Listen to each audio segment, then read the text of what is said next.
Le lieu d'accueil enfants-parents de Quinte-Foncegrive, c'est un lieu pour les enfants de 0 à 6 ans, accompagnés d'un de leurs parents ou d'un membre éventuellement de la famille, comme un grand-parent, un oncle, une tante.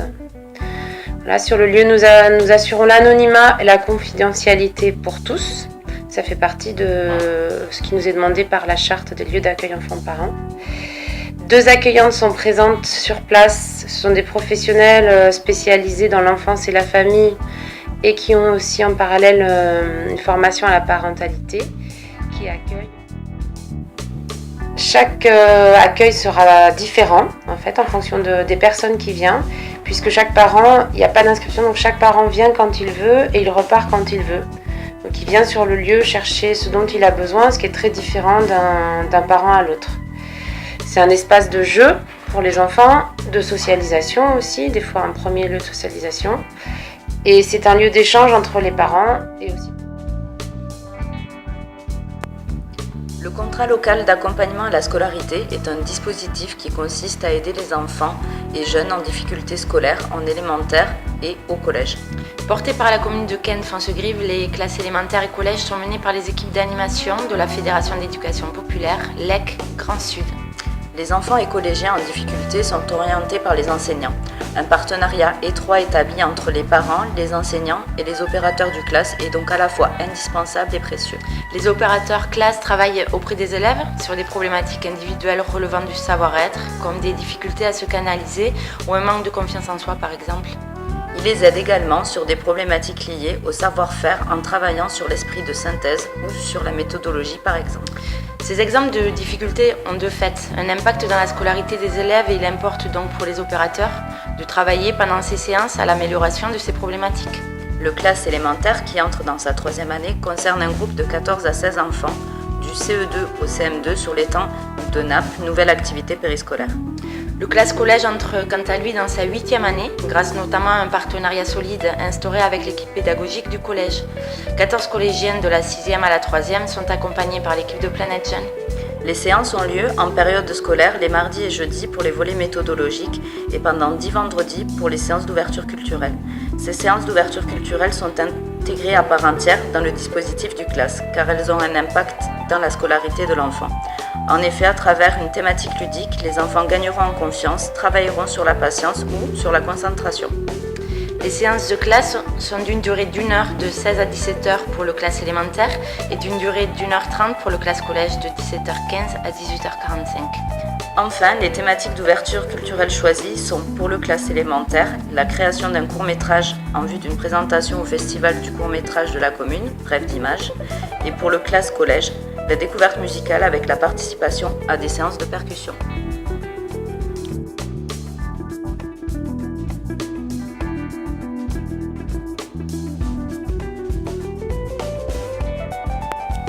L'Amicale laïque participe à l'organisation de la fête des écoles aux côtés des enseignants et des animateurs de l'ALAE.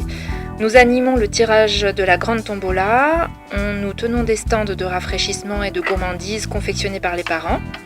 Le soir, nous organisons un grand repas de fin d'année avec les enfants, leurs parents et leurs enseignants qui enflamment la piste de danse au cours de la boum qui clôture cette soirée. Donc en plus de passer une super journée, nous collectons avec toutes ces activités des fonds qui sont ensuite reversés aux coopératives scolaires du groupe Jean-Marie Ferriol et qui serviront à financer les sorties scolaires de nos enfants.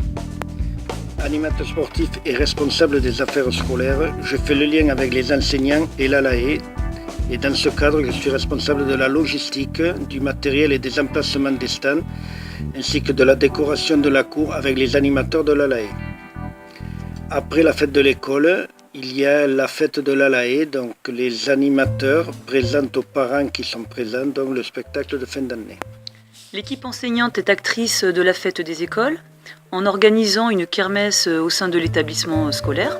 Donc les enseignants tiennent des stands auxquels participent tous les enfants de l'école.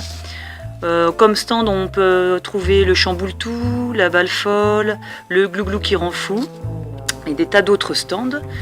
Et à chaque stand, les enfants se voient attribuer une case cochée et ensuite ils ont un petit cadeau à la fin de la journée. Voilà, donc on participe également au repas organisé par l'Amicale laïque et c'est une journée formidable. Le Pédibus de Quinte-Foncegrive, c'est une association de parents bénévoles qui a été fondée il y a 10 ans. Alors aujourd'hui, nous avons 3 trajets actifs. La manière dont ça fonctionne, c'est que les parents se donnent rendez-vous à l'heure de départ, donc par exemple à 8h15, un endroit fixe. Ensuite, ils accompagnent en toute sécurité les enfants jusqu'à l'école. Alors, nous avons un taux d'encadrement de 1 adulte pour 5 enfants maximum. En général, on a davantage d'adultes. Et ils les accompagnent jusqu'à l'école. Sur tous nos trajets, nous accompagnons quotidiennement entre 20 et 25 enfants aujourd'hui. Les avantages d'un pédibus, c'est que les enfants arrivent à l'heure à l'école, ils n'ont pas besoin de courir. Ils sont réveillés par la marche, donc quand ils arrivent, ils sont frais. Ça favorise le contact entre les parents. Et surtout, ça limite la pollution automobile autour de l'école, puisque ces enfants-là viennent à pied. Fiestimum et Fiestigènes sont des manifestations intergénérationnelles créées pour fédérer l'ensemble des acteurs de la petite enfance, de l'enfance et de la jeunesse autour d'une journée festive. À l'origine, chaque entité organisait une manifestation de son côté. Ces 2 manifestations, organisées simultanément et sur des lieux côte à côte, ont permis de présenter aux habitants de la commune le travail effectué tout au long de l'année autour d'une thématique définie à l'avance. Fiestimum regroupe les acteurs de la petite enfance, de l'enfance municipaux et associatifs, c'est-à-dire les crèches municipales et associatives, le RAM, la LAE et la LSH. Autour de stands d'animation, de spectacles, de jeux gonflables, d'expositions, de jeux gratuits accessibles aux enfants de 0 à 12 ans et à leurs parents. Cette journée est également animée par le tissu associatif local, le comité des fêtes assure la buvette, les associations locales interviennent également en fonction de la thématique. Fiestigènes est organisé pour les jeunes de la commune et par Planète Jeunes avec différents intervenants. Des animations, des jeux, la présentation des différentes actions mises en place tout au long de l'année sont proposées aux jeunes ainsi qu'une scène ouverte est offerte aux jeunes groupes de la commune en clôture de journée. L'organisation de cette journée est assurée par un travail en commun entre la commission municipale Fêtes et Cérémonies, le monde associatif et des bénévoles locaux qui regroupent environ 80 personnes dans la journée. Le relais d'assistante maternelle de Quinte-Foncegrive, ouvert depuis 2001, se situe au sein de la maison de la petite enfance. Le fonctionnement et les activités du RAM sont établis selon les orientations de la CAF, notre partenaire financier, et les missions du CCAS dans sa démarche d'aide aux familles. Au service des parents et des futurs parents, l'animateur les informe et les accompagne dans leur démarche de recherche de mode de garde et dans leur statut d'employeur. Pour les enfants accompagnés de leur assistante maternelle, les ateliers d'éveil et les animations leur sont proposés sur des matinées, comme par exemple la baby gym, l'éveil musical ou l'art plastique.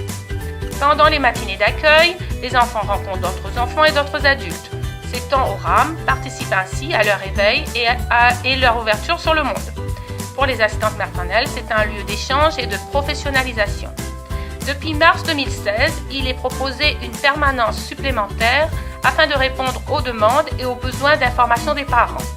Ils peuvent également profiter des moments privilégiés festifs ou de réunions d'information pour mieux connaître le RAM. Des portes ouvertes sont organisées également dans ce sens. Il a aussi été mis en place une 3e matinée d'accueil collectif. Elle est proposée le vendredi matin dans les locaux de la LAE maternelle. C'est l'occasion d'animer avec des assistantes maternelles volontaires une ouverture sur l'extérieur. D'autres partenariats sont mis en place. Par exemple, des rencontres intergénérationnelles avec la maison de retraite Isastis. Ce type de projet permet de tisser du lien social et de dynamiser les échanges entre les acteurs au sein de notre commune. Ainsi, la collaboration entre le RAM et la médiathèque permet aujourd'hui de mettre en place des animations réservées aux assistantes maternelles une fois par mois. Et les projets en cours vont également dans ce sens. Le multi-accueil organise des temps d'activité avec des intervenants extérieurs. Il s'ouvre également sur le quartier, ce qui crée des liens avec les structures environnantes et d'autres professionnels. Il propose des ateliers d'art plastique, de baby gym, d'éveil musical et accueille régulièrement un membre de l'association Lire et Faire Lire qui vient raconter des histoires aux enfants. En 2015, les œuvres des enfants ont été présentées sous forme d'une exposition, les Kentunar, qui a réuni les enfants et leurs référents, les professionnels de la médiathèque et les familles. Dans le cadre de l'éveil musical, un temps de rencontre a été organisé à l'occasion de la fête de la musique autour des enfants issus des différents services, des parents et des employés municipaux. Au cours d'un projet intergénérationnel, les plus grands du multi-accueil se sont rendus à l'association des résidents du ruisseau pour y rencontrer les aînés et partager un temps convivial autour de jeux, de rondes et de chansons. Un partenariat avec la médiathèque est en place. Outre le prêt de livres, les enfants s'y rendent pour découvrir de nouveaux albums et assister à un temps de lecture dans un cadre autre, accueillant et chaleureux. Pour préparer l'entrée à l'école maternelle, des échanges ont lieu au cours de temps festifs, mais aussi durant une matinée d'adaptation en classe, animée par l'enseignant et en présence des référents de la crèche. Enfin, des activités festives et des sorties réunissent plusieurs fois dans l'année les enfants et les professionnels de la crèche associative, du RAM, du LAEB, de la Baby Gym et du multi-accueil, ainsi que leurs familles. Pour le temps d'accueil du matin, de 7h30 à 8h20, les enfants arrivent échelonnés dans la salle à la haie. Des coins calmes sont proposés aux enfants. Il y a un coin dinette, un coin jeu de société, un coin coloriage. Les enfants peuvent aussi finir de goûter le matin s'ils n'ont pas fini de déjeuner à la maison. L'accueil se fait aussi avec les familles. Si les enfants ont des difficultés aussi pour se séparer, on est là aussi pour les accueillir et les aider.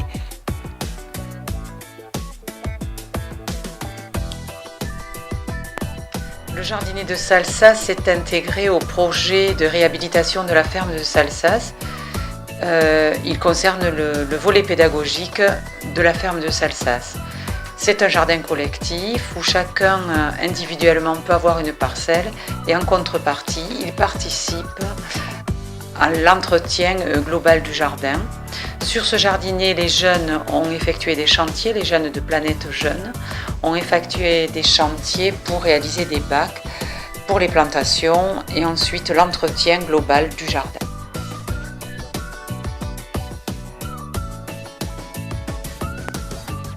Mes deux filles Agathe et Valentine ont pu participer au séjour à la ferme.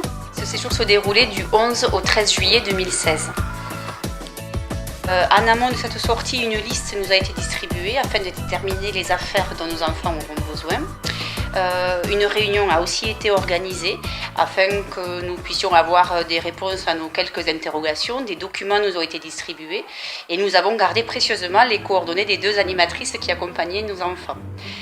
Pour ce qui est du contenu de ce séjour à la ferme, nous l'avons trouvé particulièrement riche et varié. En effet, les enfants ont pu réaliser eux-mêmes les courses pour contribuer à l'élaboration des repas qui seront pris sur le lieu de la ferme. Donc nous avons apprécié cette prise d'autonomie et d'indépendance. Et pendant les 3 jours, les enfants ont pu découvrir divers animaux, divers lieux, divers métiers en relation avec la ferme, une sortie poney, des soirées au coin du feu de bois, ainsi que... je sais plus. Nous adressons nos plus vifs remerciements à Caroline et à Céline.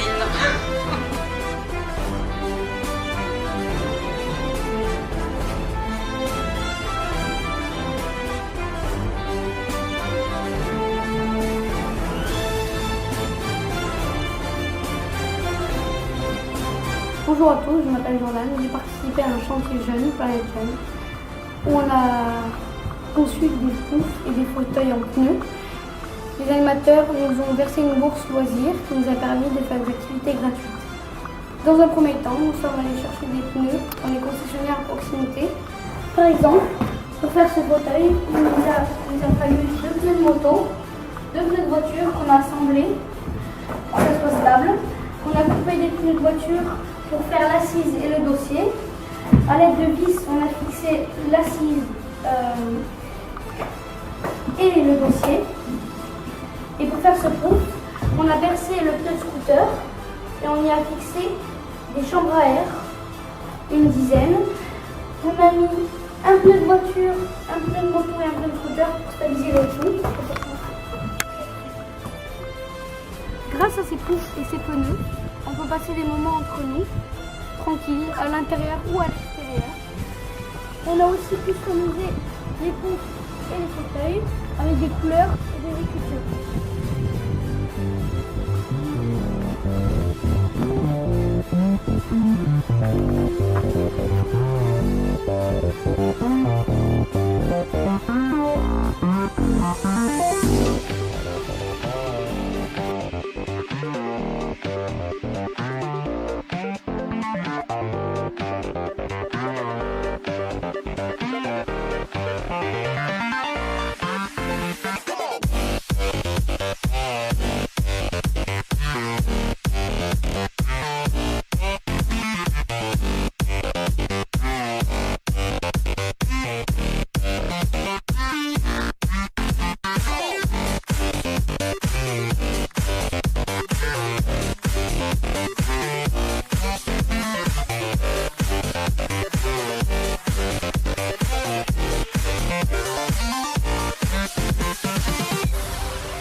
Alors, courant février-mars 2015, les ambassadeurs du tri ont été sollicités par la mairie et l'école de Quinte-Fonsegrive pour des interventions sur le tri et le recyclage des déchets dans le cadre du PEDT mené par la ville. Alors, ça s'est organisé avec 11 interventions qui ont eu lieu, donc sous forme d'animation, les matinées. Nous avons vu comme ça 8 classes de l'école élémentaire, 3 CP et 5 CE1, CE2. Et donc nous avons vu 213 élèves. Alors les animations étaient sous forme ludique, donc sur les thèmes du tri des emballages qui vont dans le bac jaune, dans la caissette jaune, et sur le recyclage. Ensuite, un autre thème, ça a été les temps de dégradation des déchets.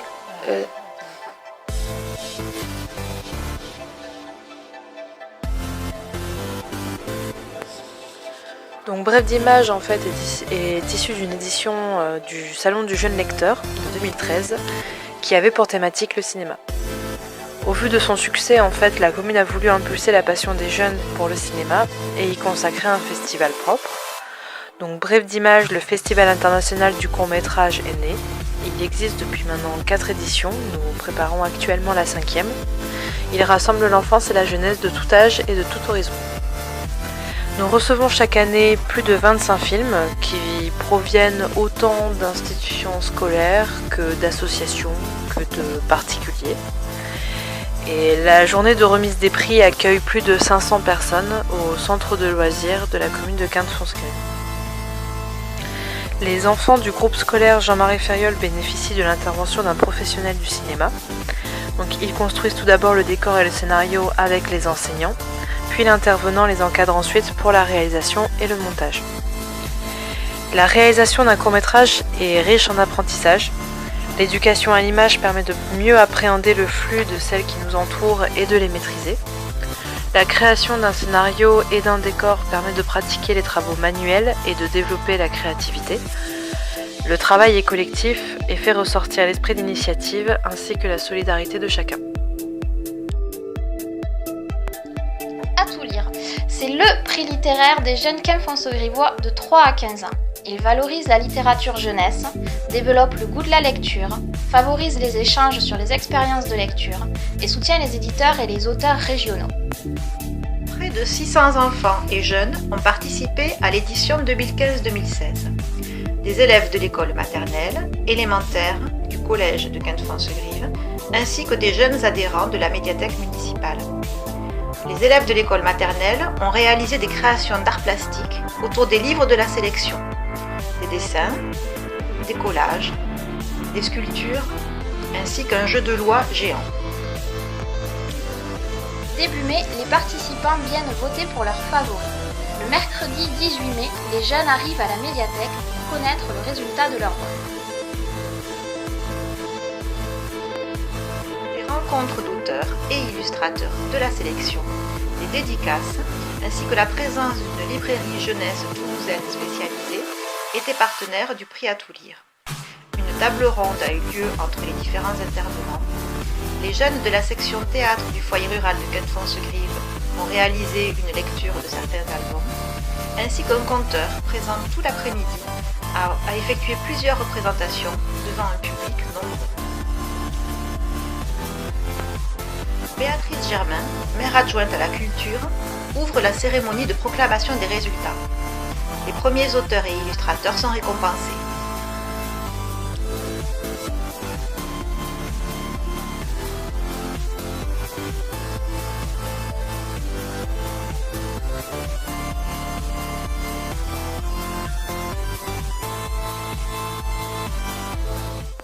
Rendez-vous l'année prochaine pour la 5e édition d'À tout lire.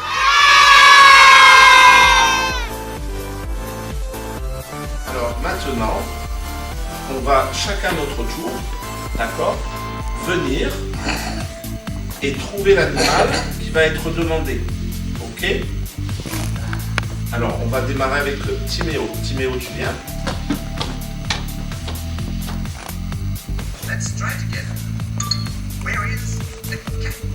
Where is the cat, Timéo? Chat. Very well. Show me. Okay.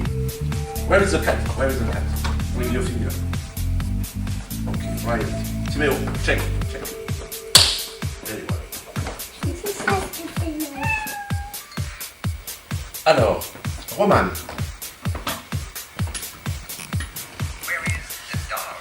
Where is the dog? Where is the dog, Roman? Brilliant, Roman.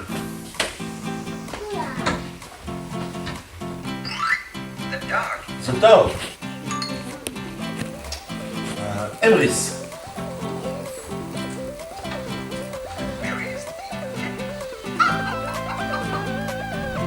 Fantastic.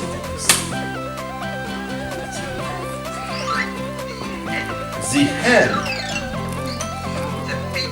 Alors, on va redémarrer avec une nouvelle série d'animaux, d'accord? C'est très bien, vous avez réussi tous à trouver l'animal. Très bien. Alors, c'est quoi comme animal ça? Ok. En anglais, on va dire the pig.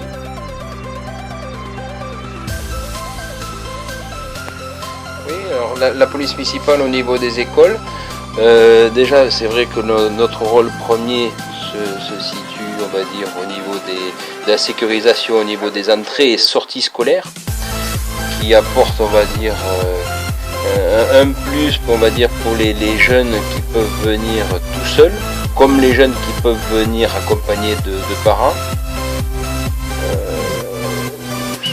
On a plusieurs points, on va dire, sécurité école, qui se situe, on va dire, sur la départementale 18, qui est quand même assez fréquentée, et sur la rue des Coteaux, au niveau de la Marne.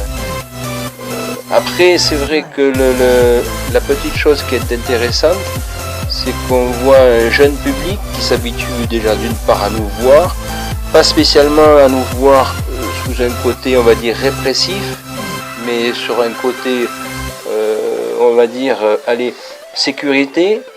Alors, c'est vrai que c'est des petites choses qu'on pourrait développer même en amont, au niveau, on va dire, dans les enceintes directement des écoles. Parce que c'est vrai que si on prenait ça dès le plus jeune âge au niveau de la maternelle, ce serait quelque chose qui serait assez, on va dire, intéressant à développer, on va dire, dans les mois et les années à venir. Voilà, en septembre 2013, j'ai décidé de tenter une expérience intergénérationnelle en contactant Unicité. J'ai toujours pensé que le clivage entre générations était un clivage erroné et que les jeunes et les seniors avaient beaucoup de choses à se dire et beaucoup de moments à partager. Nous avons donc mis en place un projet qui s'est déroulé de novembre 2013 à juin 2014 et qui reposait sur, disons, le thème principal, une visite, un sourire. Et donc nous avons eu 10 seniors qui ont participé à cette expérience, qui ont vécu des moments divers sur des activités aussi propres à chacun des binômes intervenants, puisqu'il y avait 8 jeunes qui sont montés durant 9 mois et qui ont partagé des ateliers informatiques, récréatifs, de jeux, belote, et qui ont accompagné donc des sorties aussi, notamment, et qui ont accompagné donc nos seniors pendant 9 mois de manière, disons, très constructive. Ces rencontres ont généré beaucoup de joie chez les jeunes et chez les seniors, qui ont même lié pour certains des liens d'amitié. Voilà, ce qui prouve que quand même, à travers le lien intergénérationnel, on peut effectivement apporter un regard nouveau et très éclairant sur les rapports qui peuvent se créer entre nos jeunes et nos seniors. Le stand de la fête locale est en partenariat avec le comité des fêtes et Planète Jeune. Les animateurs de Planète Jeune sont sur le site de la fête locale avec un stand d'information. Différentes thématiques sont abordées avec les jeunes. Cela concerne principalement les addictions auxquelles les jeunes peuvent être confrontés. Tabac, drogue, alcool. C'est un stand d'échange et de discussion et non moralisateur. L'idée est de confronter le jeune à ses prises de risque, le faire réfléchir à l'attitude à adopter face à certaines pratiques à risque. Grâce à un partenariat avec des institutions telles que ARPAD, la BPDJ, l'ANPA, nous mettons en place des animations qui sont à la fois ludiques et qui font réfléchir. Par exemple, un parcours avec des lunettes qui simulent une prise d'alcool excessive pour inciter le jeune à se faire accompagner ou à rentrer à pied après une soirée un peu trop arrosée. Enfin, depuis 4 ans, Planète Jeune, en partenariat avec le comité des fêtes, offre une boisson non alcoolisée à chaque jeune passé sur le stand. Cette animation est très enrichissante pour l'équipe ainsi que pour les jeunes. Pendant les 3 jours de la fête, une moyenne de 140 personnes viennent sur ce stand. Ce sont les plus grandes associations de la commune qui ont décidé de travailler ensemble pour faire une fête sur le territoire au mois de mars, où les manifestations associatives sont le moins nombreuses.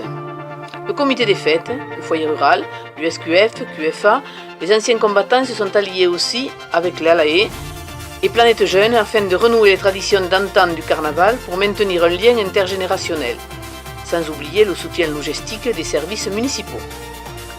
L'avant-carnaval représente pour tous ces bénévoles un temps certes de travail, mais aussi de convivialité pour concevoir et confectionner ces chars, qui ne sont autres que de simples plateformes prêtées aussi par les habitants de la commune. Les confections de milliers de fleurs et de costumes sont emmenées sur site et en 15 jours, cela prend forme et de très belles formes. Notre récompense est dans les yeux des enfants, qui viennent à notre rencontre et suivent le défilé costumé comme il se doit. Ils découvrent ces petits joyaux faits pour eux, car ils retrouvent tout de suite soit un conte, une BD ou une illustration qui leur parle. La ville de Cannes-Fonce-Grive a accueilli cette année son 7e forum de l'emploi. Nous avons eu sur site 68 entreprises. Ce forum fut un plein succès dans la mesure où il nous permet chaque année de mettre en relation l'offre et la demande. La ville de Cannes n'a pas vocation et compétences en matière d'emploi, toutefois elle essaie d'être facilitatrice et force est de constater que nous y réussissons puisque nous avons la chance chaque année de voir des contrats conclus ou des formations entamées. Le foyer rural de Cannes-Fonce-Grive est reconnu comme appartenant au mouvement d'éducation populaire. C'est une association composée de 14 sections dites culturelles et 10 sections représentant plutôt la culture physique. 11 sections ont une majorité d'enfants comme adhérents, dont des personnes en quête d'apprentissage de culture sous toute forme. Si on s'attarde à observer par exemple la section musique, on peut voir des élèves qui sont en taille plus petit que leurs instruments au tout début. Mais voilà que quelques années après, cet instrument est entièrement dominé par l'élève. Dominé dans tous les sens du terme. Il en est de même pour les danses, le dessin, la gymnastique, la poterie, etc., etc. Les adhérents ne peuvent qu'avoir un souvenir ému de leur passage au foyer rural, car il est certain qu'ils sont plus riches de savoir intellectuel ou physique. Le foyer organise tous les 2 ans un festival d'art vivant. Nous participons à la tournée Jazz sur son 31. Le carnaval est un bel exemple de manifestation intergénérationnelle. Nous invitons tous les ans le centre loisir au Noël du foyer. En mars a lieu aussi le printemps créatif qui regroupe 5 sections créatives et artistiques. Sans oublier les sections, ceci est plutôt inattendu, qui ont proposé des stages pour les enfants du classe. Je pense à l'œnologie, le yoga, gymforme, danse de salon. Je dois citer aussi les sections comme la musique qui font des animations dans le cadre des activités périscolaires, des nouveaux rythmes scolaires. L'Union sportive de Caen-Foncegrive est une association omnisport qui fédère 10 associations sportives locales. Elle regroupe 1700 licenciés, donc environ 50% d'enfants et adolescents qui pratiquent du handball, du volley, de la pétanque, de la course à pied, du basket, du football, du futsal, du rugby, du judo, du tennis et enfin du tennis de table. L'accueil de ces enfants peut se faire dès 5 ans dans certaines associations comme le baby volley, baby judo, bien entendu tout en respectant l'intégrité physique de ces enfants. Ces associations sportives souhaitent depuis plusieurs années s'ouvrir vers l'extérieur en mettant à disposition de l'école primaire des stages d'initiation sportive. On peut citer les opérations Smachi de volley, des stages de basket avec différentes classes de l'école primaire. Le handball a tissé également un partenariat étroit avec l'association sportive du collège depuis 2 saisons. Enfin, le handball et le rugby organisent des initiations auprès des enfants de l'ALAE dans le cadre des rythmes scolaires. L'USQF Omnisport encourage toutes ces initiatives qui contribuent à tisser un lien entre les différentes institutions qui s'occupent des enfants, à la fois pour leur offrir la découverte de pratiques sportives accessibles sur la commune, et enfin pérenniser les clubs sportifs en mobilisant toutes les écoles de sport pour créer le sport adulte de demain. Au niveau du PEDT, plusieurs associations ont fait le choix d'ouvrir au sein de leur club une formation de jeunes arbitres par le biais d'écoles de jeunes arbitres, notamment le basket et le handball. Cette volonté répond à des obligations sportives définies par les comités, ligues et fédérations sportives. Ces écoles ont pour rôle l'apprentissage dès le plus jeune âge des règles, de leurs applications et leurs interprétations en jeu, ce qui permet de mieux comprendre la philosophie du jeu et facilite l'apprentissage. Elle a pour rôle de contribuer à l'affirmation de soi par la prise de décision seule, pouvant avoir des conséquences sur le jeu et ou le score des matchs. Elle permet également de prendre conscience de l'importance des règles et le respect des personnes, des adversaires, partenaires, entraîneurs et arbitres pour la bonne pratique de leur sport. Enfin, elle permet de créer une émulation au sein de chaque équipe et donc de chaque club. Elle contribue au bon esprit des associations locales tout en éduquant les jeunes au respect de l'autre, ce qui est l'école de la vie.